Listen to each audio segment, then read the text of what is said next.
Bom dia a todos, sejam muito bem-vindos aqui a mais uma apresentação de resultados do Grupo CPFL Energia.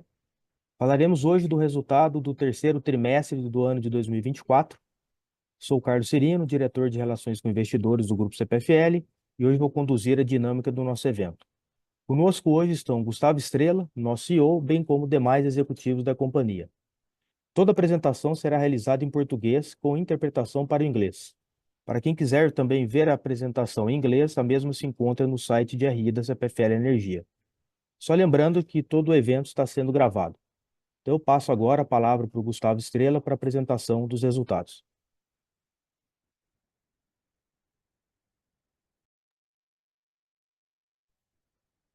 Sereno, obrigado. Bom dia a todos. Obrigado pela participação aqui no nosso call de resultados do terceiro trimestre.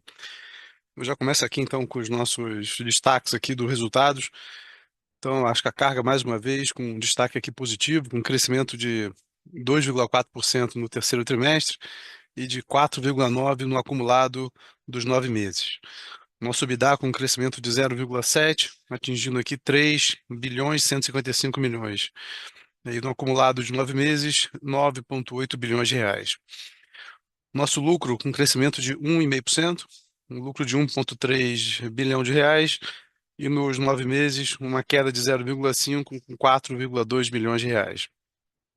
Nossa dívida com 26,6 bilhões e uma alavancagem de 2,04 vezes a dívida líquida sobre EBITDA, lembrando aqui que é sempre no critério dos nossos covenants financeiros. O nosso CAPEX, com um crescimento de 17,8% nesse trimestre, com 1,4 bilhão de reais. A gente fecha os 9 meses do ano com 3,9, né? Lembrando que a nossa expectativa é fechar um ano com 5,9 bilhões de reais de investimentos. Bom, em relação a alguns prêmios e destaques que tivemos aqui. O primeiro da Institutional Investor Research, recebemos aqui o título de Most Honored, com alto desempenho aqui de reconhecimento, CEO profissional de RI, o time de RI, o programa de RI. Acho que aqui é muito importante e reflete realmente a importância que essa CPFL dá na relação com o mercado de forma geral. No nosso Prêmio Abrad também vários bons destaques aqui em relação ao ESG, as 4 finalistas, todas elas do Grupo CPFL, as 3 melhores companhias da região Sudeste, as 2 melhores no Nacional, com a Santa Cruz e a Paulista, na região Sul, a RGE, a melhor empresa, e na avaliação do cliente, a CPFL Santa Cruz. Acho que reflete também a nossa estratégia, né, de operação e especialmente na relação com o nosso cliente. Bom, em relação aos prêmios, 2 reconhecimentos importantes também, no Valor 1000 e na época Negócios 360, pelo segundo ano consecutivo, a CPFL Energia conquista o primeiro lugar nas empresas do setor elétrico, os 2 talvez mais importantes prêmios do mercado brasileiro. Bom, em relação à diversidade, tivemos a eleição da senhora Wang Kedi, né, como membro do nosso Conselho de Administração. E, em relação ao hidrogênio verde, anunciamos recentemente um projeto piloto, né, de uma planta de hidrogênio verde no estado do Rio Grande do Norte, numa parceria com a Mizu. É um projeto, na nossa expectativa, vai trazer uma série de novos insights de como atuar e desenvolver o mercado de hidrogênio no Brasil. Passando aqui para o próximo slide, então, em relação às vendas, no terceiro trimestre de 2024, né, um crescimento aqui das vendas por classe de consumo de 4,1%. A gente vem mais uma vez com desempenho positivo nos mercados de baixa tensão, no residencial e no comercial, com crescimento de 4%. São percentuais de crescimento menores do que tivemos nos primeiros trimestres do ano. Mas aqui vale lembrar que a gente teve um aumento da base de consumo, especialmente no segundo semestre do ano passado, importante para essas 2 classes. Então faz com que a base de comparação ela seja mais parecida, né, do que era nos trimestres anteriores, mas ainda assim mantendo o mercado em patamares bastante elevados de consumo. Talvez o grande destaque desse trimestre aqui seja o crescimento do mercado industrial, né, com crescimento de 4%. Acho que aqui dá claramente uma dimensão de uma retomada da produção industrial nas nossas áreas de concessão. A gente vinha com crescimentos mais baixos na indústria. Esse trimestre à luz do que vem acontecendo aqui no começo desse quarto trimestre, também com um desempenho muito positivo de 4%. A gente pode ver ali no lado direito o desempenho, né, dos principais setores industriais no nosso mercado. A gente vê que o maior deles, alimentos, com uma leve queda aqui de 0,8, mas todos os outros com crescimento bastante robusto, químicos, borracha, veículos e etc., com crescimentos muito positivos. A gente vê que esse é mais um trimestre com um impacto positivo na temperatura, especialmente no estado de São Paulo, né, com uma temperatura média nesse trimestre maior do que foi a do ano passado.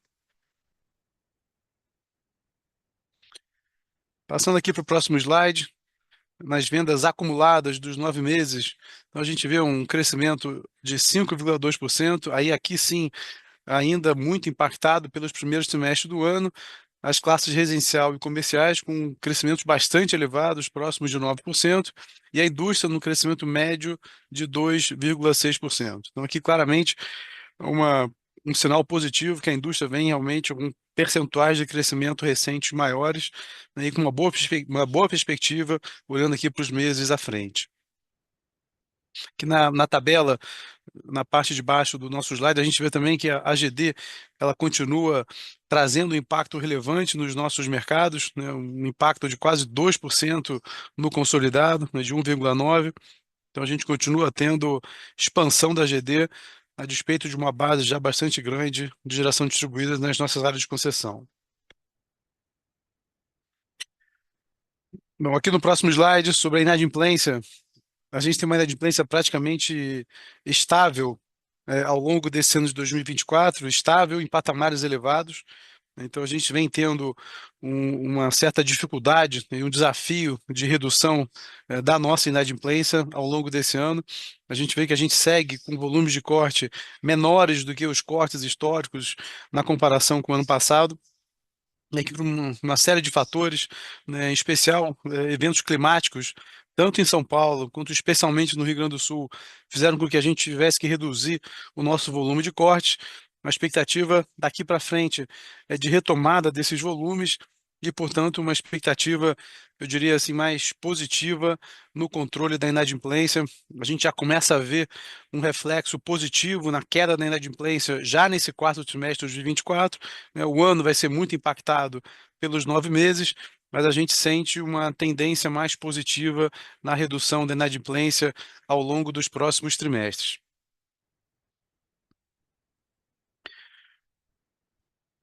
Bom, no próximo slide, sobre perdas, a gente vê também um leve aumento das perdas nas nossas áreas de concessão. Os efeitos também são um pouco parecidos com os efeitos da inadimplência.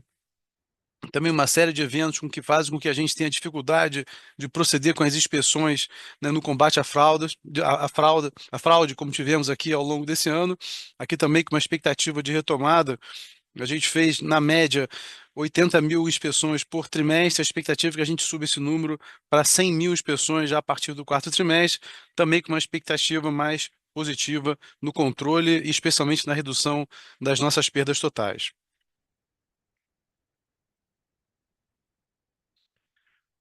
Bom, no próximo slide, desempenho da geração, a gente tem aqui um efeito no aumento do PLD no terceiro trimestre, em função da estiagem que tivemos, especialmente aqui na região sudeste. Esse cenário começa a mudar aqui nas últimas semanas, com uma melhora na hidrologia e já com reflexos perceptíveis na redução dos preços do mercado spot. O que a gente sempre comenta, quer dizer, a sobreoferta ela tem uma pressão natural baixista de preço que pode ser alterada em função de uma hidrologia melhor ou pior. É o que aconteceu aqui nesse passado recente e agora com uma expectativa, eu diria assim, mais positiva do ponto de vista da hidrologia, especialmente aqui falando das próximas semanas. O GSF, fechamos o terceiro TRI com 81%, né, no acumulado de 9 meses, 90% praticamente em linha com o ano de 2023. Na geração eólica, aqui o nosso grande impacto desse trimestre continua sendo o efeito do curtailment. A gente pode perceber aqui que sem o efeito do curtailment, teríamos tido, em função da melhor performance de ventos, um crescimento de 19,5% na produção de geração. Quando a gente inclui o efeito do curtailment, esse aumento de 19 vira, na verdade, uma redução na geração de 3,7%. Então, como eu falei, a gente segue muito focado em se buscar uma alternativa, uma saída para o tema do curtailment, obviamente não só para a CPFL, mas para o setor de forma geral. A nossa disponibilidade continua praticamente estável, próxima de 95% em todos os nossos parques eólicos. Bom, em relação aos resultados, a gente vai falar um pouquinho mais em detalhe em cada um dos segmentos de negócio. Então, a gente vê nessa variação de 0,7% de um trimestre para outro, a gente tem um efeito negativo na distribuição de 3,5%, seguido da geração com crescimento de 0,6% e na transmissão com crescimento de 42,6%. No segmento de comercialização, serviços e outros, uma queda de 61%. Passando aqui, então, para o efeito da distribuição, né? Nessa queda de 61%, o grande impacto negativo vem do mercado e da tarifa, apesar do crescimento em volume do mercado. A gente tem um efeito aqui importante da tarifa, aqui basicamente pela variação da parcela B, né, que teve aqui um reajuste de parcela B negativo em função da variação do IGPM, então traz aqui um reflexo, um impacto financeiro também negativo nos nossos resultados, somado a isso um efeito aqui de perdas, como a gente viu, né, o aumento de perdas que tivemos ao longo desse ano também traz um impacto relevante aqui no nosso mercado barra tarifa. A PDD, com uma queda de um efeito negativo também de 33 milhões, né? Comentamos também a manutenção dos níveis mais elevados de PDD, e aqui uma redução, aí sim positiva, do nosso PMSO, das nossas despesas operacionais, de 10 milhões. Nosso ativo financeiro da concessão traz aqui um impacto positivo, aqui basicamente em função da variação do IPCA de 0,27 para 0,57 nesse trimestre.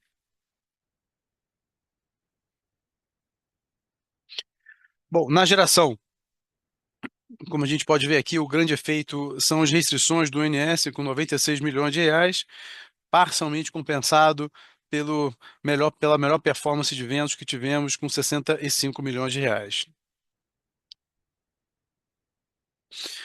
Na transmissão, uma variação positiva de 112 milhões de reais, aqui na visão do IFRS, né, com um aumento da margem em 110 milhões de reais, com o principal impacto aqui.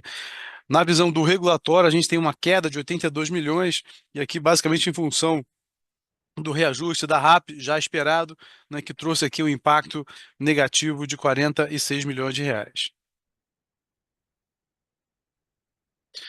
No segmento de comercialização e serviços, a gente tem um efeito aqui, um impacto negativo na nossa margem de comercialização, aqui em função dessa volatilidade de preço de curto prazo, que trouxe aqui um impacto negativo de 45 milhões de reais, parcialmente compensado pela melhor performance do nosso segmento de serviços, com crescimento de 12 milhões de reais.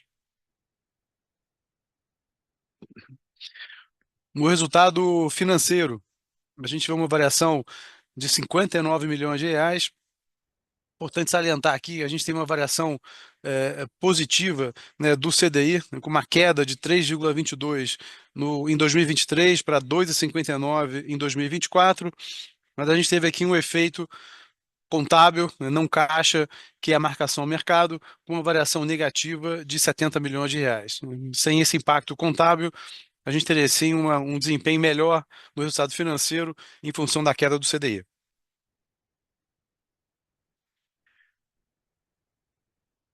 Bom, quando a gente olha aqui os 9 meses acumulados, então a gente tem aqui, aí sim, na distribuição, um melhor desempenho ligado ao crescimento do mercado e barra tarifa, especialmente no primeiro semestre do ano.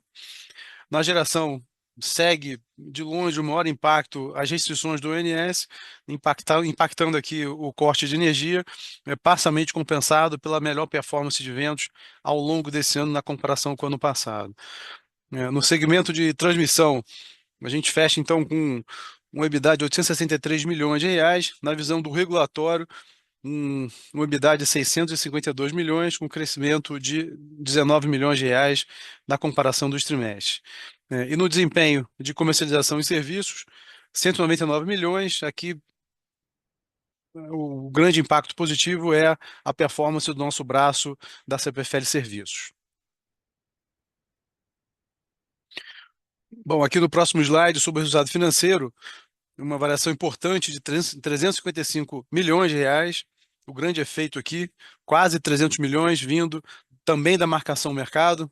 Vocês podem lembrar que no ano passado a gente fez um registro positivo muito relevante na marcação mercado, a gente devolve isso nesse ano e traz então um impacto negativo de quase 300 milhões de reais. Nossa alavancagem, então, uma dívida total líquida de 26,6 bilhões de reais, com uma alavancagem de 2,04, né? A gente sempre lembra, pelo critério dos covenants financeiros, um covenant de 3,75, então um nível de alavancagem, eu diria assim, bastante confortável na relação com os nossos covenants financeiros. Aqui mais um trimestre com destaque positivo nas captações da companhia, né? Uma captação de 2,9 bilhões de reais, com custo muito baixo, CDI mais 0,5, especialmente com prazos próximos a 6 anos, né? Quando a gente olha no acumulado dos 9 meses, já foram quase 9 bilhões de reais de novas captações, né, com prazo médio de 6,6 anos. Então, acho que aqui a gente segue na estratégia, né, com boa condição de mercado, a gente está substituindo e alongando as nossas dívidas atuais, evitando aqui concentração de vencimentos no curto prazo. Bom, em relação ao custo, o custo está praticamente estável, em torno de 6,5%. O nosso indexador continua sendo o principal, o CDI, com 81%, seguido por inflação com 18%. Na variação aqui, no nosso cronograma de amortização, a gente vê que praticamente todos os vencimentos de curto prazo já estão rolados, né? Temos uma concentração ainda em 2026, mas traz aí tempo para que a gente possa, de maneira planejada, e bem disciplinada, voltar ao mercado para poder refinanciar essas dívidas em boas condições, e essa, obviamente, é a nossa expectativa de fazer isso ao longo aqui dos próximos trimestres.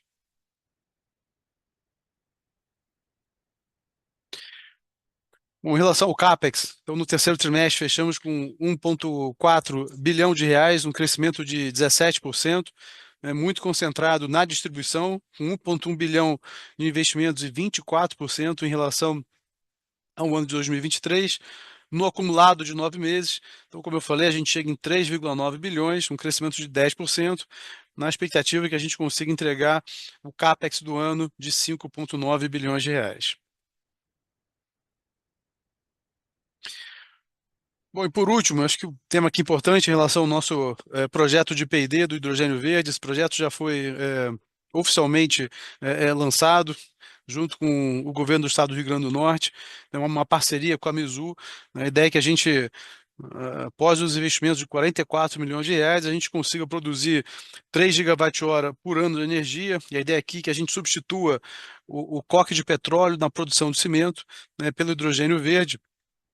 Então, a expectativa de conclusão do projeto e entrada em operação em 2027. Acho que um dado importante aqui, e que norteou a nossa escolha para esse projeto, era porque a gente realmente escolhesse um projeto que a gente entenda que, à medida que se ganhe competitividade na tecnologia e no uso do hidrogênio verde, isso aqui seja um modelo de negócio que possa ser escalável, né? Então, a gente tem uma expectativa de aprender muito com esse projeto para que a gente realmente consiga baratear custo, tornar a tecnologia competitiva, para que a gente possa escalar esse modelo de negócio e aí sim ter um uso em mais larga escala do hidrogênio verde, no nosso país. Aqui traz só esse projeto de P&D já traz um impacto bem positivo na redução de emissão de CO2 de 12,5 mil toneladas, né, evitados, mas, de novo, aqui é um projeto piloto com a expectativa de escalar à medida que a tecnologia seja mais competitiva. Então, ficaram essas as informações, eu passo então a palavra para o Cirino. Obrigado. Muito obrigado, Gustavo, pela apresentação.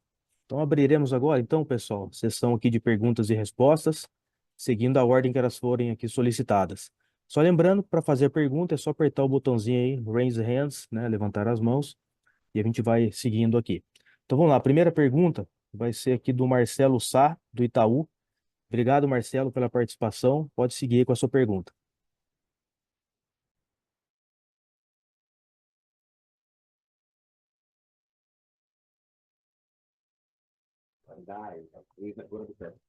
Bom dia, pessoal. Bom dia, Marcelo.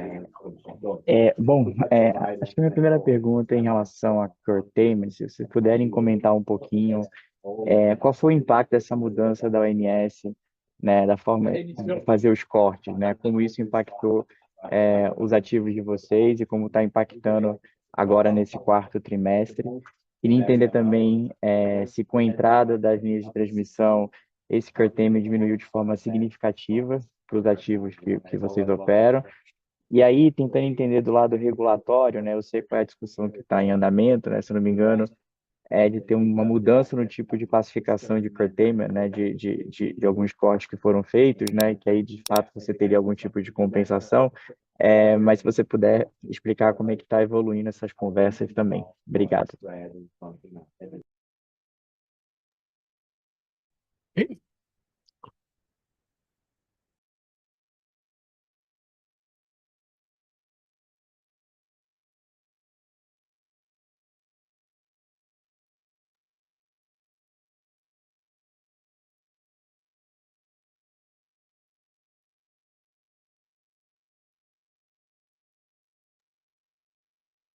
Olá, bom dia a todos. Aqui é a Karen. Bom, as mudanças que o ONS fez com a entrada das linhas, ela ainda não se um efeito significativo.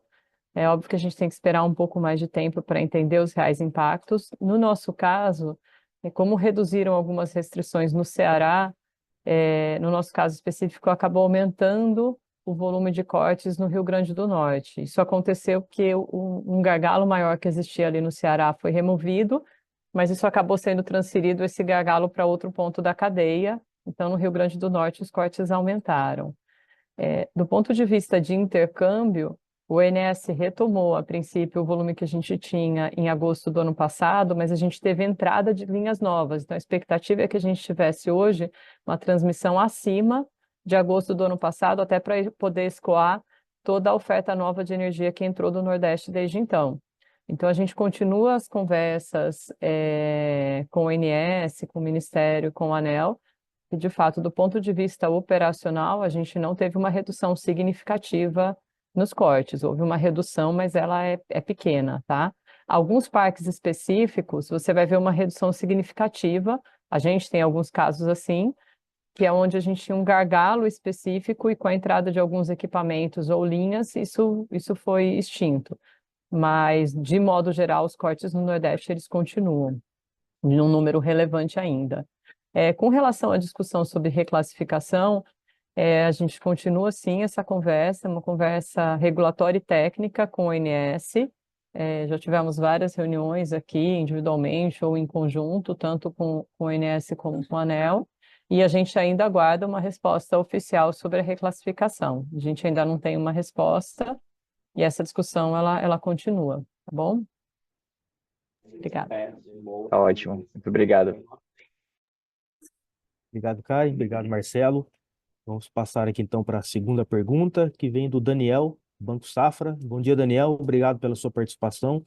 Fique à vontade aí para a sua pergunta. Oi, pessoal, bom dia, obrigado pela oportunidade aqui.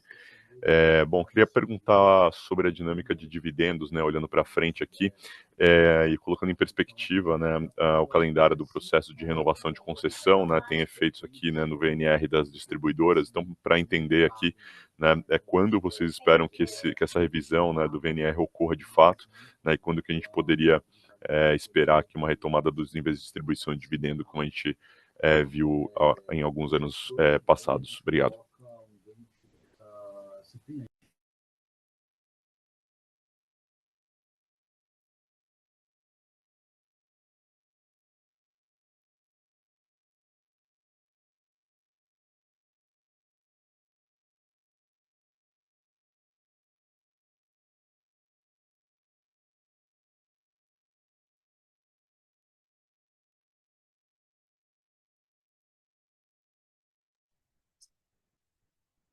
Daniel, obrigado pela sua pergunta.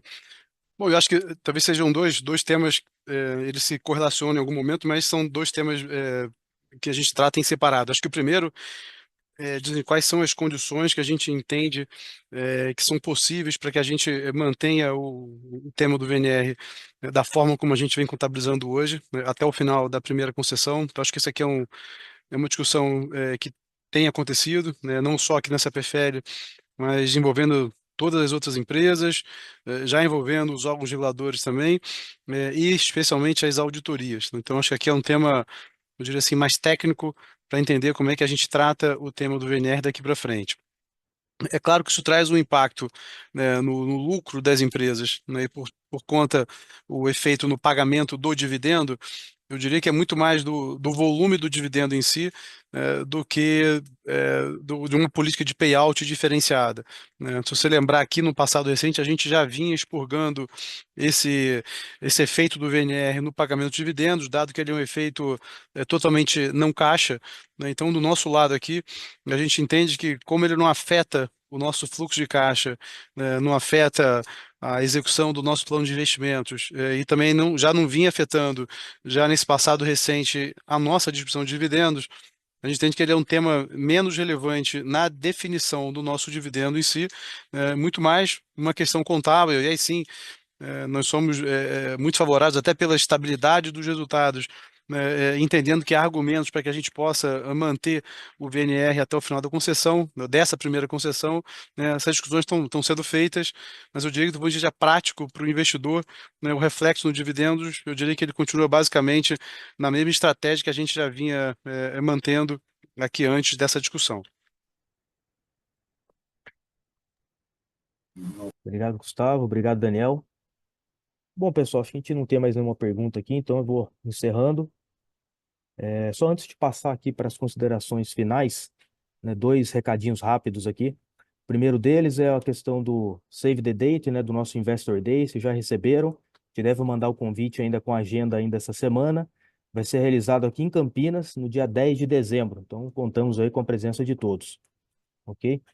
E mais um recado que eu acho que é super importante, né? Gostaria aqui de trazer apresentar aqui a Miss Wan Kedi, né? A nossa nova CFO aqui do grupo CPFL. Miss Kedi, welcome aboard and feel free to introduce yourself.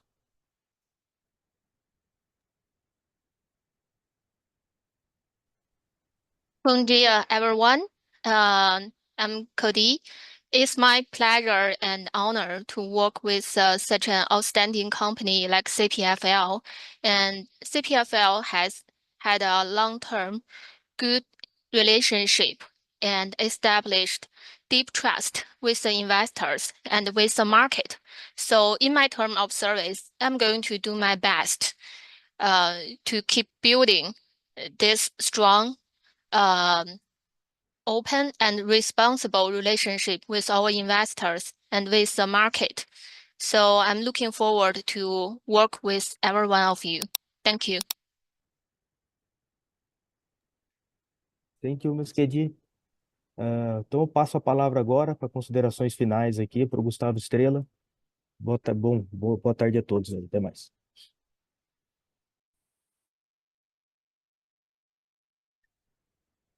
Ok, Ms. Kedi, welcome to CPFL. It's a pleasure to have you with us. Bom, senhores, acho que estamos fechando aqui o nosso call. Acho que a gente tem mais um trimestre aqui de resultados bastante consistentes. A gente vê um desempenho positivo de mercado. Isso acho que traz uma perspectiva assim bastante positiva quando a gente olha aqui não só o final desse ano, mas também o ano de 2025, né, uma expectativa de retomada da indústria que traz um impacto bastante positivo aqui na dinâmica do mercado e, obviamente, um sinal positivo da dinâmica de crescimento econômico do nosso país, que também traz reflexo positivo, né, nos nossos negócios de forma geral. A gente segue aqui com dois temas relevantes em discussão.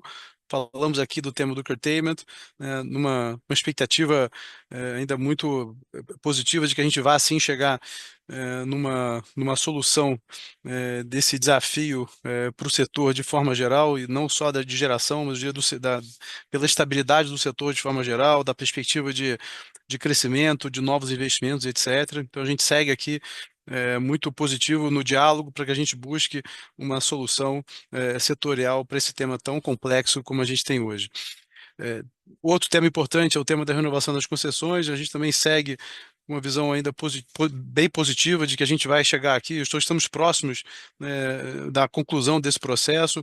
É importante, né, que traga essa estabilidade e essa visão de longo prazo para um segmento tão importante como o segmento de distribuição, essa visão de longo prazo que realmente permita a continuidade dos programas de investimento, a busca por inovação, a busca por mais qualidade para os nossos clientes. Então, são os dois temas que a gente segue muito focados, mas com uma perspectiva, eu diria assim, positiva, de conclusão ainda no curto prazo. Então, agradeço mais uma vez a participação de todos no nosso call e até o próximo trimestre. Obrigado.